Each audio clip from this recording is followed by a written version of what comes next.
à Dieu. Nous sommes encore une fois de plus ensemble avec vous, chers bien-aimés du Seigneur, dans ce programme de Lumière du Monde Télévision. Parole de vie. Quelle joie d'être avec vous ensemble.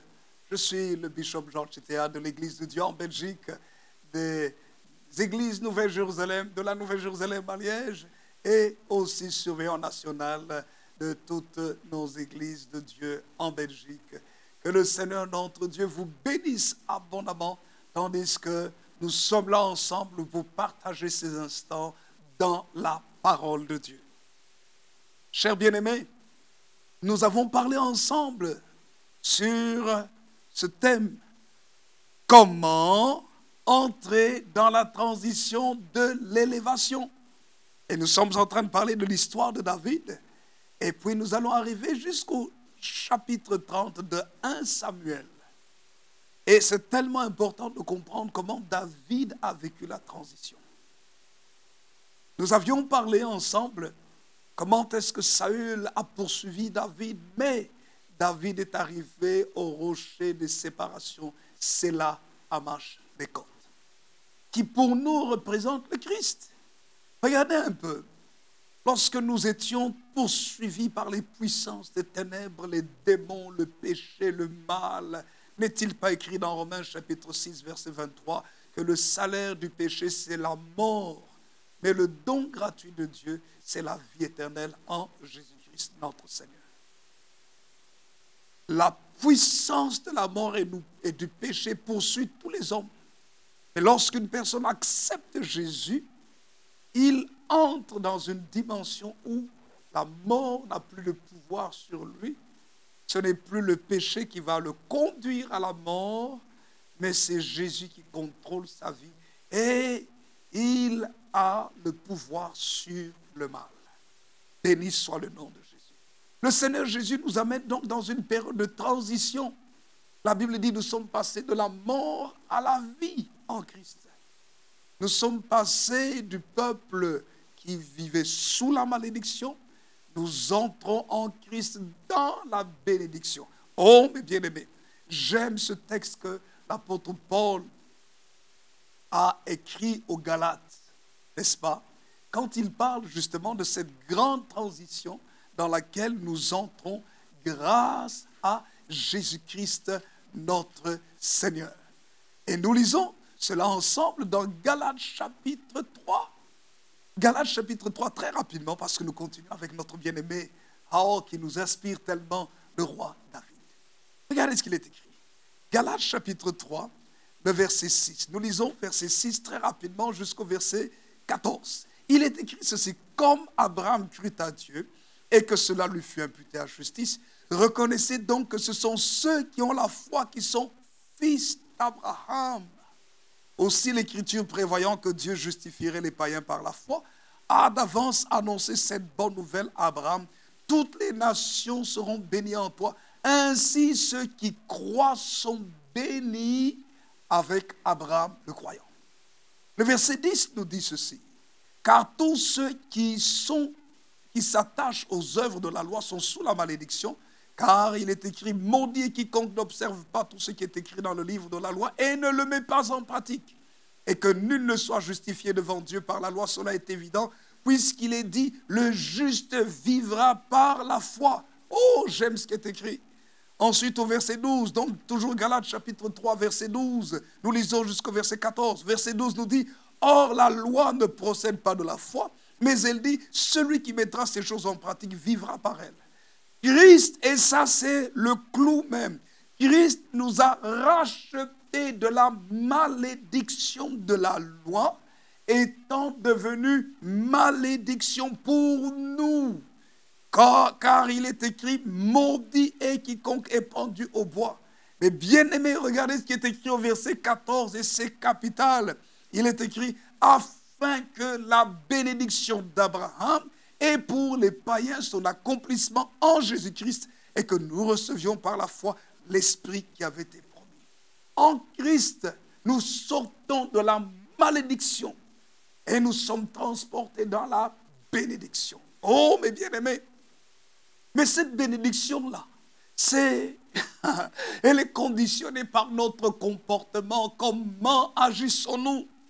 1 Samuel chapitre 16. Dieu envoie Samuel chez David à Bethléem, chez Isaïe. Et la parole de Dieu nous dit que quand David arrive dans la maison, Dieu parle à Samuel. Et la Bible dit ceci. Samuel le oint. Il est écrit en Samuel chapitre 16, versets 12 et 13. Isaïe l'envoya chercher, or il était blond avec de beaux yeux et une belle figure. L'Éternel dit à Samuel, lève-toi, oins-le, car c'est lui. Verset 13. Samuel prit la corne d'huile, symbole de puissance, de l'onction, de pouvoir, d'autorité. Il prit la corne d'huile et loignit au milieu de ses frères. L'Esprit de l'Éternel saisit David à partir de ce jour et dans la suite. Samuel se leva et s'en alla à Rama. Mais bien aimés, la promesse de bénédiction doit être gérée. Plusieurs personnes, Dieu leur a parlé. Dieu leur a montré qu'il allait les élever. Mais malheureusement, ils retardent leur élévation. Ils retardent leur bénédiction à cause de leur propre comportement. Écoutez-moi bien, mes chers bien-aimés. Votre bénédiction ne peut pas être retardée par le diable ni par aucune personne. Si vous marchez correctement avec Dieu, cette bénédiction, si elle tarde, c'est parce que Dieu est en train de façonner, transformer votre caractère et Dieu voit que vous n'êtes pas encore suffisamment prêt, mûr pour gérer la bénédiction. C'est pour ça qu'il attend que vous soyez suffisamment mûr, que vous ne soyez pas un enfant, mais que vous soyez mûr pour pouvoir gérer ce qu'il va vous donner. C'est la raison pour laquelle, qu'est-ce que Dieu fait? Quand la bénédiction doit venir et qu'elle tarde, Dieu arrange l'environnement pour nous. Et Dieu met en place tout ce qu'il faut pour que nous puissions demeurer dans sa bénédiction. Mais écoutez-moi bien, comment gérons-nous cette période de transition avant d'arriver dans la bénédiction? Il y a des gens qui ont reçu un songe, une révélation, une vision de Dieu, une promesse de Dieu. Certains l'ont reçu depuis des années, mais ne sont pas encore. Ils disent, mais comment ça se fait que je ne suis pas encore là-dedans? Et pourtant, Dieu t'a parlé, Dieu m'a parlé. Oui, c'est Dieu. Mais le problème, ce n'est pas simplement parce que Dieu vous parle, c'est comment vous comportez-vous. Qu'est-ce qui a changé? Qu'est-ce qui change? Qu'est-ce qui doit changer dans votre vie? Cela est capital, mes chers bien-aimés. C'est pour ça que Dieu n'a pas amené David tout de suite sur le trône. David est passé dans un processus de maturation pour pouvoir justement accéder à la royauté. Parce que la vie chrétienne, ce n'est pas une question de posséder des choses. La vie chrétienne, c'est une question de caractère. Quel est ton caractère? Il y a des gens qui sont convertis, mais ont un mauvais caractère. Ils font partie de la classe des méchants. Pourtant, ils sont convertis. Savez-vous, mes bien-aimés, dans Exode chapitre 3, quand Dieu parle à Moïse de libérer Israël, c'était une période de transition. Des 430 années d'Israël en Égypte, ils devaient maintenant quitter l'Égypte pour entrer dans la terre promise. Ils ont fait 400 ans en Égypte. Dieu utilise Moïse pour pouvoir libérer Israël. Moïse libère Israël. Exode chapitre 12 nous parle de la séparation, le sang de la Pâque. Séparation des Israélites avec les Égyptiens. C'était le sang de la Pâque, le sang de l'agneau qui représente le Christ et le rocher des siècles. Et on voit comment ils traversent, ils sortent de l'esclavage. Exode chapitre 15 nous montre comment ils arrivent à Mara. Mara veut dire amertume. Et là, aux eaux de Mara, le caractère mauvais se manifeste. Ils commencent à murmurer. Mais qui les met à l'épreuve? C'est Dieu. Et Dieu demande à Moïse de prendre un bâton, un bois, de le jeter dans l'eau pour que l'eau devienne douce. Et l'eau devient douce et le peuple peut boire. Et Dieu dit à Israël, il dit, je suis l'Éternel qui te guérit. N'est-ce pas? C'est là que Dieu se présente comme étant Yahvé Rapha ou Yahvé Ropheka, l'Éternel qui nous guérit. La plus grande guérison dont un homme a besoin, écoutez-moi bien, ce n'est pas d'abord la guérison physique, c'est la guérison de son âme, de son cœur. Proverbe chapitre 4, verset 23 nous dit, garde ton cœur plus que toute autre chose, car de lui viennent les sources de la vie. Écoutez-moi bien. Quand le Seigneur Jésus parle dans Matthieu chapitre 5, que dit-il au verset 9? Matthieu chapitre 5, verset 9, il dit, heureux ceux qui procurent la paix, car ils seront appelés fils de Dieu. Heureux ceux qui procurent la paix. Mais pour avoir la paix, il faut que notre cœur soit déjà rempli de paix. Il faut faire quoi? Il faut être comme c'est écrit dans Matthieu chapitre 5, le verset précédent, le verset 8. Le verset 8 nous dit, heureux ceux qui ont le cœur pur. Matthieu 5, 8, heureux ceux qui ont le cœur pur, car ils verront Dieu. Voyez mes bien-aimés, il faut quoi? Un cœur pur pour voir la main de Dieu. Dieu peut faire des promesses. Le règne de Saül n'a pas tardé, n'a pas duré tout le temps comme Dieu l'aurait souhaité à cause de son propre cœur. Et David a été un homme justement qui a travaillé son cœur. Quand il avait l'occasion de tuer Saül, il ne l'a pas fait. Il dit non, non, non, non, non, non. Je ne peux pas mettre la main sur loin de l'Éternel.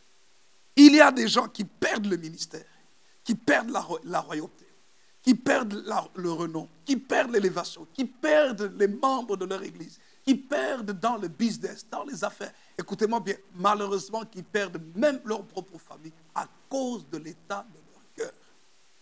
Pourtant, Dieu leur a parlé, mais ils ne veillent pas sur leur cœur. Et quand nous lisons la vie de David, nous réalisons, bien-aimé du Seigneur, qu'il a fait quelque chose de très important. Il s'est séparé de la méchanceté.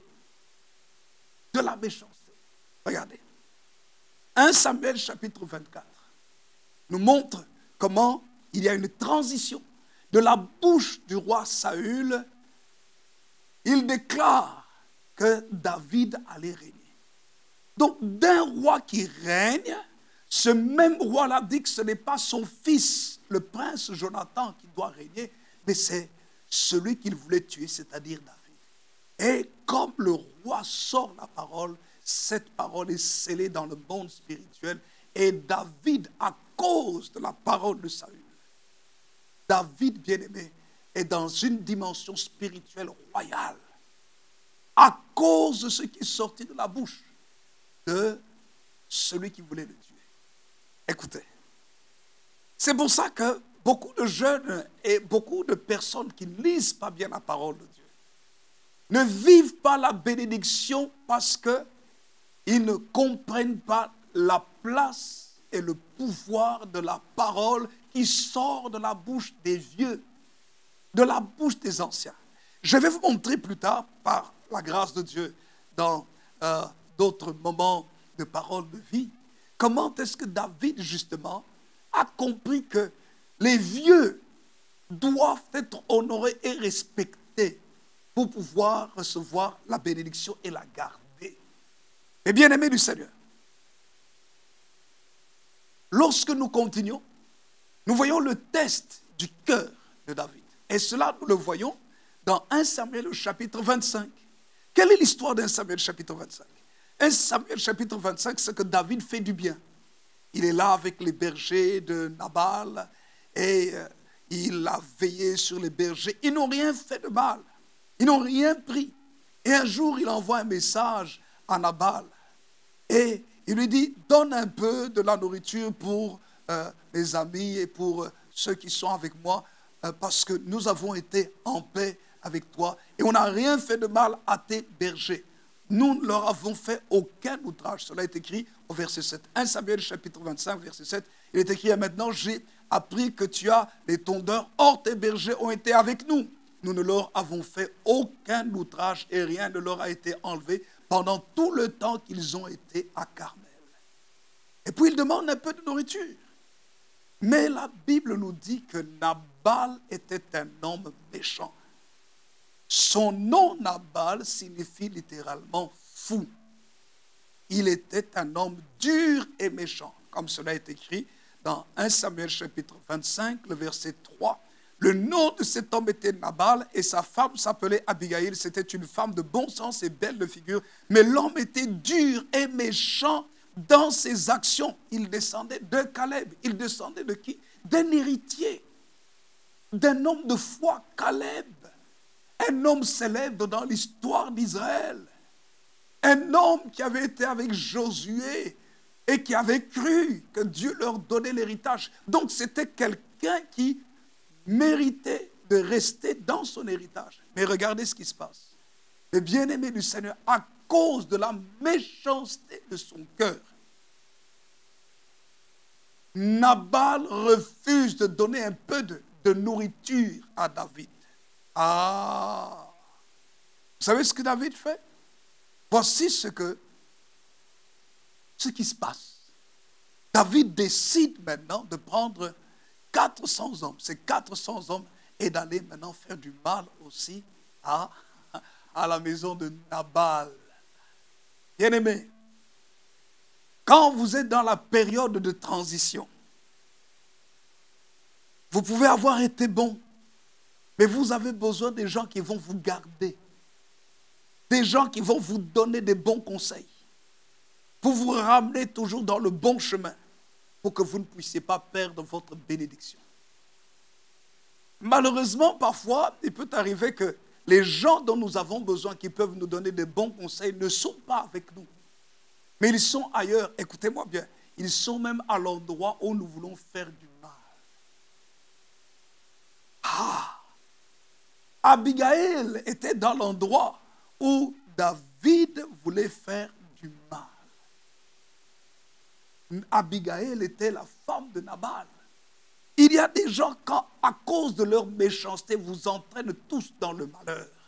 Écoutez-moi bien. Mais ce n'est pas parce que quelqu'un est méchant et qu'il vous amène dans une mauvaise réputation que vous aussi, vous devez accepter cette mauvaise réputation et se comporter comme lui. Vous devez être un homme, une femme de bon sens. Et c'était le cas d'Abigail. La parole de Dieu nous dit, David a décidé. Et le message est arrivé aux oreilles d'Abigail. Car il est écrit au verset 17, on lui dit ceci. Sache maintenant, 1 Samuel 25, 17. Sache maintenant et vois ce que tu as à faire, car la perte de notre maître et de toute sa maison est résolue. Et il est si méchant qu'on ose lui parler. Il y a des gens comme ça, tellement méchants, que même quand on veut leur donner des conseils, on n'ose pas. Et bien aimé, il ne faut pas faire partie de ces gens-là tellement méchants qu'il est en danger, mais personne n'ose lui dire quelque chose. Vous voyez, même sa femme n'a pas osé lui parler. Parce qu'il était tellement dur et méchant, il était même en danger, ignorant le danger. Et comme il était tellement dur et méchant, sa femme n'a pas osé lui parler. Bien aimé, vous savez que sa femme a fait? Elle a agi. Faisons partie des gens qui, lorsque quelqu'un est méchant et compliqué, au lieu de trop parler, agit correctement. Et c'est ce qu'Abigail a fait. La parole de Dieu nous dit qu'elle a pris des vivres, elle est partie avec, elle a rencontré David. Et lorsqu'elle aperçoit David, la Bible dit qu'elle s'humilie. 1 Samuel 25, verset 23. Regardez ce qu'il est écrit. 1 Samuel 25, 23, juste 23 et 25, à 25. Lorsqu'Abigail aperçut David, elle descendit rapidement de son âne, tomba sur sa face en présence de David et se prosterna contre terre. Puis se jetant à ses pieds, elle dit, « À moi la faute, mon Seigneur. Permets à ta servante de parler à tes oreilles et écoute les paroles de ta servante. Que mon Seigneur ne prenne pas garde à ce méchant homme, à Nabal, car il est comme son nom. Nabal est son nom. Il y a chez lui de la folie. Et moi, ta servante, je n'ai pas vu les gens que mon Seigneur a envoyés. » Et puis, elle parle correctement. Et puis, elle amène les biens. Elle reconnaît la valeur de David. Vous voyez, bien-aimé du Seigneur, c'est que, quand vous lisez le verset 23, comment est-ce que vous pouvez arrêter quelqu'un qui est bon, mais qui est résolu à faire du mal et qui est en train de dévier du chemin de la bonté, l'humilité? Elle vient, elle aperçoit David, elle fait quoi? Le verset 23 nous dit, elle descendit rapidement de l'âne. Au lieu d'être en position d'auteur, elle se rabaisse. Et il est écrit, elle tomba sur sa face. Humilité profonde, l'air de dire, tu as l'autorité sur ma vie. Et on va plus loin. Troisième chose, elle se prosterna contre terre. C'est pour dire que tu peux faire de ma vie tout ce que tu veux. Vous voyez? C'est qu'elle s'est humiliée profondément, mais non pas seulement ça, mais bien aimé. Elle prend la faute sur elle. C'est la place de l'intercesseur, de celui qui prend notre place. Vous voyez, c'est comme le Seigneur Jésus. Il s'est humilié, nous disent les Saintes Écritures dans Philippiens. On nous parle clairement comment Jésus s'est humilié. Il a pris la forme d'un homme. Il a pris la faute sur lui. Il s'est chargé de nos péchés, dit Isaïe 53. Pourquoi? Pour nous sauver. Et Jésus fait Abigail fait la même chose. Elle se prosterne et dit non, non, à moi la faute. Si j'avais su ça, j'aurais agi autrement. Mais elle a agi autrement. Elle est venue devant le roi. Elle a reconnu.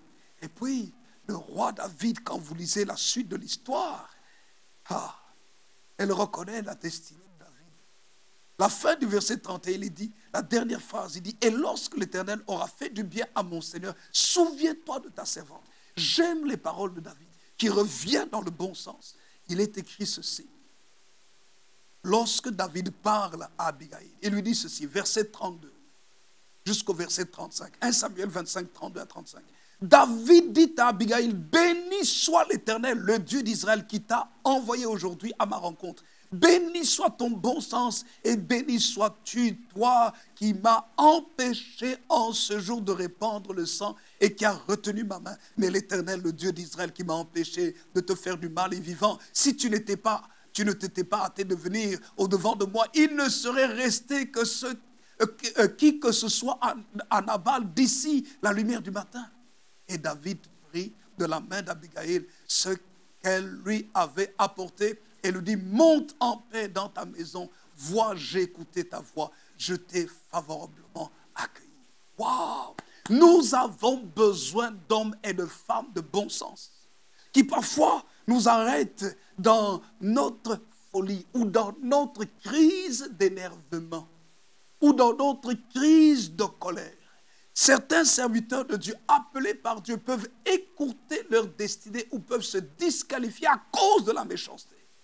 Parce qu'à un moment donné, quelque chose les titille et ça va très fort. Ils sont résolus à faire du mal. Écoutez, quand quelqu'un de bon, quand quelqu'un d'appelé par Dieu, quand quelqu'un a une bonne destinée et qu'il se retrouve dans un état colérique, dans un état où il peut faire vraiment du mal, il faut des personnes qui sachent le calmer.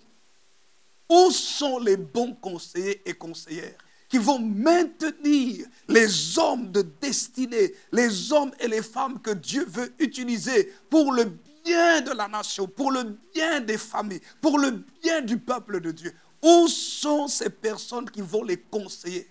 Où sont les Abigail? Aujourd'hui, nous sommes dans un monde où certaines personnes, certains leaders ne se laissent plus toucher, ne se laissent plus conseiller.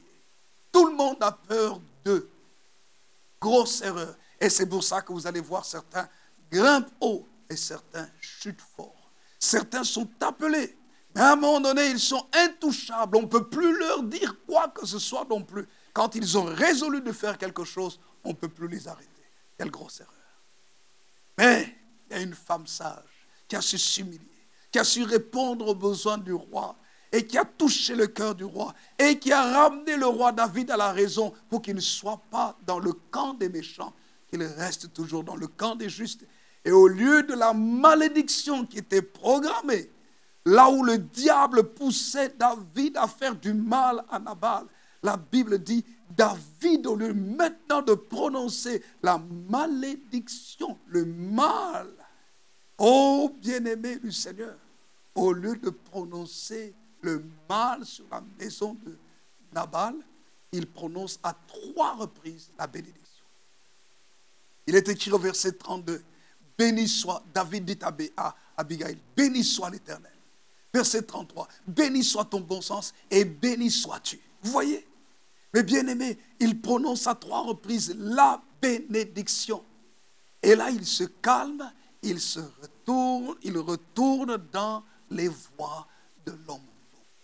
Et bien aimé du Seigneur, Nabal était méchant. Les méchants, même s'ils sont riches aujourd'hui, écoutez-moi bien, les méchants perdront tôt ou tard. Lorsque Nabal est revenu de son bon sens, qu'est-il écrit dans les Saintes Écritures? Sa femme lui a parlé, lui a décrit la situation. Vous savez ce qui s'est passé? Nabal a reçu un coup dans son cœur la parole de Dieu nous dit qu'il a eu une crise, si on peut dire, une crise cardiaque. Il a eu un choc, un infarctus. Et la Bible dit dans 1 Samuel chapitre 25, le verset 38, environ 10 jours après, l'Éternel le frappa Nabal et il mourut. Il ne faut pas mourir tonton. Des gens meurent à cause de la méchanceté. Des gens qui font partie d'héritiers, qui sont même des enfants de Dieu, mais qui meurent trop tôt parce qu'ils ont oublié quand Dieu les a bénis de continuer à être gentils. Je vais terminer en lisant ce psaume chapitre 1er. Le psaume chapitre 1er nous exhorte à une chose, et tout le psaume d'ailleurs, à faire partie de la classe des justes et des gentils. Il ne faut pas faire partie de la classe des méchants et des pécheurs. Il est écrit ceci. Heureux l'homme qui ne marche pas selon le conseil des méchants, qui ne s'arrête pas sur la voie des pécheurs, et qui ne s'arrête pas sur la voie des pécheurs, et qui ne marche pas, qui ne s'assied pas, en compagnie des moqueurs. Verset 2 nous dit, mais qui trouve son plaisir dans la loi de l'Éternel et qui la médite jour et nuit. Il est comme un arbre planté près d'un courant d'eau qui donne son fruit en sa saison et dont le feuillage ne se flétrit point. Tout ce qu'il fait lui réussit. Et il y a maintenant l'autre côté. Le verset 4 nous dit, il n'en est pas ainsi des méchants. Ils sont comme la paille que le vent dissipe. C'est pourquoi les méchants ne résistent pas au jour du jugement, ni les pécheurs dans l'assemblée des justes. Car l'Éternel connaît la voie des justes et la voie des pécheurs mène à la ruine. David, dans cette période de transition, il allait glisser du côté des méchants. Heureusement qu'il y a eu une Abigail qui l'a ramené dans le chemin du bon, de la bonté et du juste. Que Dieu nous donne de trouver des Abigail au masculin et au féminin. Des personnes qui peut-être ne font pas partie de notre cercle, mais des personnes même qui sont à l'étranger ou ailleurs, qui viennent dire, mon frère, ma soeur, pasteur, leader, papa, je vois que ce que tu vas faire là, s'il te plaît, ne le fais pas. Pour qu'on reste dans le droit chemin. Pourquoi? Pour entrer dans la transition de l'élévation. Ne soyons pas comme Nabal. Nabal, qui pouvait aussi être élevé, mais à cause de sa méchanceté, David allait le tuer. À cause de sa méchanceté, la nouvelle qu'il a reçue de Nabal lui a donné un choc cardiaque. À cause de sa méchanceté, Dieu l'a frappé de mort et ses biens sont restés. Bien-aimés, ayons un bon cœur. Que le Seigneur notre Dieu vous bénisse et qu'il bénisse sa parole. Seigneur, bénis mon frère, bénis ma soeur et comme David, préserve notre cœur et mets sur notre chemin des bonnes personnes qui, lorsque nous avons pris des mauvaises décisions, qui peuvent nous disqualifier ou fragiliser notre élévation ou compromettre notre élévation en toi, Seigneur, utilise les bonnes personnes pour nous raisonner et nous ramener dans le droit chemin. Bénis mon frère, bénis ma soeur, bénis ta parole au nom de Jésus. Amen. Que Dieu vous bénisse.